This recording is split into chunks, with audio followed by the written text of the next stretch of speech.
महंगाई पर बोले नोएडा सांसद डॉक्टर महेश शर्मा, मैं मानता हूं कि हाँ थोड़ी महंगाई है, मगर पेट्रोल डीजल और घरेलू गैस की कीमतों में कांग्रेस की गलत नीतियों की वजह से निरंतर इजाफा हो रहा है। हमारी सरकार लगातार महंगाई कम करने के लिए प्रयासरत है। कल गाजियाबाद में भाजपा के नवनियुक्त प्रदेश मंत्री के काफिले पर हुए हमले पर भी नोएडा सांसद ने दी प्रतिक्रिया। बोले कि सरकार चाहती है कि कृषि कानूनों को लेकर किसानों में जो गलतफहमियां हैं वो दूर हों, मगर राजनीति करने वाले नहीं चाहते कि समस्या का समाधान हो। इसके साथ ही सांसद ने महंगाई समेत कई मुद्दों पर अपनी राय दी है, जबकि चिकित्सक दिवस के मौके पर भी डॉक्टर महेश शर्मा ने डॉक्टरों को बधाई दी। बता दें कि डॉक्टर महेश शर्मा सिकंदराबाद विधायक विमला सोलंकी द्वारा आयोजित क्षेत्र के बीडीसी और प्रधान के सम्मान और स्वागत समारोह में शिरकत करने अपने संसदीय क्षेत्र सिकंदराबाद पहुंचे थे। क्या कहना है डॉक्टर महेश शर्मा सांसद नोएडा का, सुनिए। सांसद जी, डॉक्टर डे है आज, सबसे पहले आपको बधाई।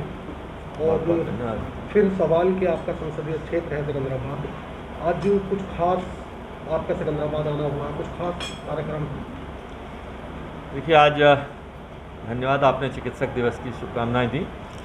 आज अपने क्षेत्र के नवनिर्वाचित ग्राम प्रधान और बीडीसी के सम्मान में हमारी विधायक बहन विमला जी ने एक भव्य कार्यक्रम का आयोजन किया था, जिसमें हमारे अध्यक्ष अनिल जी, नवनिर्वाचित हमारी जिला पंचायत की चेयरमैन अंकुल जी और हम सभी लोगों ने मिलकर, तेवतिया जी ने उन सभी ग्राम प्रधानों का और बीडीसी का सम्मान किया। हमारे प्रधानमंत्री जी ने इस ग्रामीण व्यवस्था को नई पहचान दी है। जो पहले धनराशि ग्राम विकास के लिए आती थी वो बहुत कम आती थी या कभी आती थी, कभी नहीं आती थी, लेकिन प्रधानमंत्री नरेंद्र मोदी जी की सरकार जब से बनी है, लगभग 80 लाख रुपए प्रत्येक ग्राम प्रधान को विकास के लिए मिलने लगे हैं। और उनका भी बड़े सुंदर ढंग से किस तरह से उनका उपयोग किया जाए उसकी व्यवस्थाएं भी की गई हैं।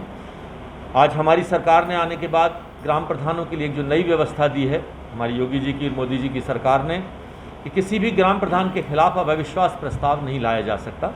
जो बार बार ये व्यवस्थाएं उठती थी कि ग्राम प्रधान अच्छे हैं, बुरे हैं, अगर कोई कमियां हैं तो वहीं के लोग मिलकर, जिन्होंने उन्हें चुना है, वो अपनी आपत्ति जताएं, जनप्रतिनिधि लोग मिलकर उनकी समस्याओं का समाधान करें। और प्रधानमंत्री जी, हमारी सरकार इस बात में विश्वास करती है कि जो हमारी लोकतंत्र की सबसे छोटी इकाई ग्राम प्रधान है उसे मजबूत किया जाएगा। तो गांव का जब तक विकास और गांव जब तक मजबूत नहीं होंगे, देश को विकास की मुख्य धारा से जोड़ना का काम तभी संभव हो पाएगा। और उसी व्यवस्था के तहत आज इस आयोजन में मैं भी यहाँ से आया हूँ और हम सब लोगों ने मिलकर विमला जी के सानिध्य में उन ग्राम प्रधानों को सम्मानित किया है। संसद जी, कल आपके जो प्रदेश मंत्री हैं नवनियुक्त अमित वाल्मीकि, उनके काफिले पर हमला होता है। किसानों की ओर से ऐसा आरोप लगाया जाता है कि किसानों को घायल कर दिया भाजपा कार्यकर्ताओं ने, जबकि जो नरेश टिकैत हैं वो कहते हैं कि अगर कोई भाजपा का नेता उनके मंच पर आता है तो वो उसका बक्कल उतार देंगे, ऐसी भाषा का उपयोग किया जाता है। तो क्या सरकार को ये खुली चुनौती नहीं है, कैसे निपटा जाएगा? देखिए, किसान लोग हमारे भाई हैं, कहीं देश विदेश के, कहीं पाकिस्तान के लोग नहीं हैं। अगर कुछ गलतफहमियों के कारण आज ये जो आंदोलन कर रहे हैं, हमारी सरकार ने हमेशा ये माना है कि अगर किसी भी विषय पर कोई भी प्रतिरोध है, कोई भी गलतफहमी है, कोई भी अगर उसमें संशोधन है, तो हमारी सरकार खुले मन से उसको संशोधन को स्वीकार करने के लिए तैयार है। और जो कल घटना हुई है वह दुखद घटना है, कानून व्यवस्था का जुड़ा हुआ प्रश्न है और मुख्यमंत्री जी के भी संज्ञान में है और उन्होंने भी अधिकारियों को आदेशित किया है कि इसका जांच करी जाए, जो भी इसके लिए जिम्मेदार हों, दंडित हों, उनको सजा दी जाए। संसद जी, महंगाई जो है वो निरंतर बढ़ रही है। अगर हम आज की भी बात करें तो रसोई गैस पे पैसे बढ़े हैं, आज भी पेट्रोल डीजल की कीमतें पहले ही आसमान छू रही हैं। क्या मानते हैं आप, 2022 भी नज़दीक है, क्या ये महंगाई सरकार के लिए चुनौती नहीं बन रही है? देखिए, अगर उसका आकलन हम पिछले जमाओं में जितने प्रतिशत महंगाई बढ़ी है, अगर उस दर को हम देखें, पेट्रोल और डीजल का भाव आप भी जानते हैं ये हमारी सरकार की देन नहीं है, ये कांग्रेस सरकार की देन है। जब इन्होंने इसके प्राइस को अंतर्राष्ट्रीय प्राइस के प्राइस इंडेक्स से लिंक किया था, तो वह दर अब किसी सरकार या किसी मंत्री के हाथ में नहीं है। एक व्यवस्था जो कांग्रेस सरकार की बनाई हुई थी, उसी के तहत आज इसके दर बढ़ रहे हैं। और मैं समझता हूँ इस पर भी हमारी सरकार कदम उठा रही है कि क्या पेट्रोल और डीजल को भी जीएसटी के अंदर में लाया जाए। ये विषय भी सरकार के संज्ञान में है और जब भी प्रदेश की सरकारें इस विषय पर चाहेंगी इसका निराकरण होगा। अन्य चीज़ों की महंगाई, मैं समझता हूँ इस कोरोना के काल में बहुत कुछ हमारी सरकार ने, प्रधानमंत्री जी ने, मुख्यमंत्री जी ने सही समय पर सही फैसले लेकर बहुत कुछ बचाया। मैं धन्यवाद देता हूँ ग्रामवासियों का, जिन्होंने शहरों की दूध की सप्लाई को रुकने नहीं दिया, जिन्होंने शहरों की सब्जी और फल जिनकी सप्लाई को रुकने नहीं दिया। पूरे समय में कभी भी हमारा ये शहरी क्षेत्र, कस्बों के क्षेत्र, कभी भी उन्हें ये कमी महसूस नहीं हुई कि किस तरह की सप्लाई को रुकी हो।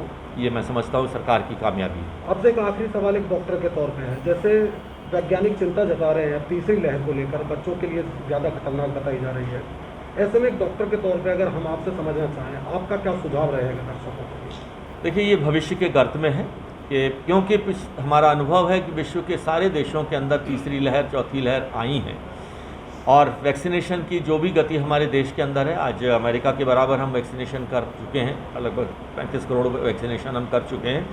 लेकिन क्योंकि अभी हमारे 18 साल से छोटे वाले वर्ग ग्रुप को वैक्सीन नहीं लगी है और उसकी शुरुआत होगी तो उसकी इम्यूनिटी आने में लगभग 3 से 4 महीने का समय लगेगा। अब ये निर्भर करता है हम पर, उस वायरस पर निर्भर नहीं करता। वायरस में म्यूटेशन एक स्वाभाविक प्रक्रिया है। जैसे आप किसी बदमाश को जिला बदर कर देते हैं तो वह बाहर जाकर अपने हथियार बदल कर आता है, अपने रूप बदल कर आता है, ऐसे ही ये वायरस भी अपना काम करता है। अब ये हम पर निर्भर है कि हम कितना इस वायरस को गंभीरता से लें, कितनी हम मास्क का उपयोग करें, 2 गज की दूरी और हाथ को लगातार सैनिटाइज या सफाई करना, ये हम पर निर्भर है। मैं देश क्षेत्र की जनता से अपील करना चाहूँगा कि कोरोना अभी ख़त्म नहीं हुआ है। इस आह्वान को जो प्रधानमंत्री जी ने किया है कि 2 गज की दूरी और मास्क ज़रूरी, इनका पालन करें तो हम तीसरी लहर से बच भी सकते हैं और अगर वैक्सीन लगवा लेंगे तो उसके लक्षण भी कम होंगे, इसमें कोई दो राय नहीं। ताज़ा और रोचक खबरों के लिए यूं ही जुड़े रहें हमारे साथ और हाँ, हमें सब्सक्राइब करना ना भूलें। नीचे दिए बेल आइकन को ज़रूर प्रेस करें।